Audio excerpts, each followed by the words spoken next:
लोकसभा चुनाव का माहौल है और देश में जमकर राजनीति हो रही है। पार्टियों का एक दूसरे पर आरोप प्रत्यारोप लगाना जारी है। इसी कड़ी में कांग्रेस नेता प्रियंका गांधी वाड्रा आज उत्तराखंड के नैनीताल में रामनगर में एक सार्वजनिक रैली को संबोधित करने पहुंची, जहां जीवन में किए गए संघर्ष को बताया और साथ ही हिंदू धर्म में सच्ची आस्था पर भी क्या बयान दिया, सुनिए। कि हिंदू धर्म में आस्था का प्रमाण क्या होता है, बताइए, कौन बताएगा? सच्ची आस्था क्या कहलाती है? आस्था का प्रमाण, सबसे बड़ा प्रमाण हिंदू धर्म में त्याग होता है कि नहीं?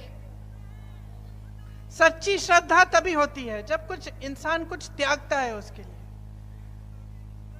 और मुझे लगता है कि जब कोई त्यागता नहीं है तो उसके मन में सच्ची श्रद्धा जाग नहीं सकती।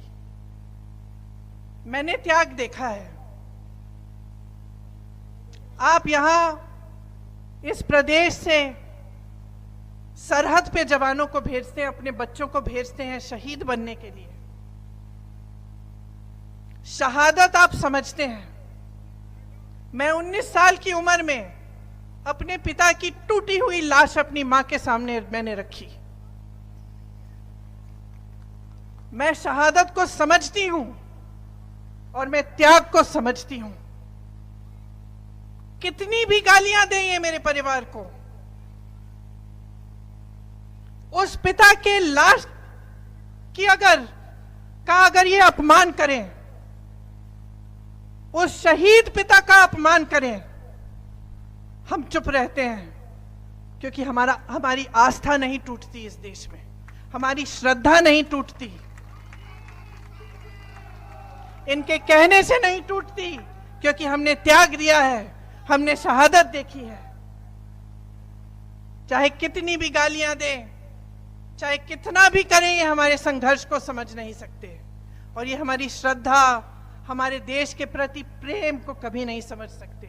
हमारे देशभक्ति को ये देशद्रोह कहें, हमें कुछ भी कहें, हम चुप रहते हैं। हम चुप इसलिए रहते हैं क्योंकि श्रद्धा दिल में है, असली श्रद्धा है, असली आस्था है,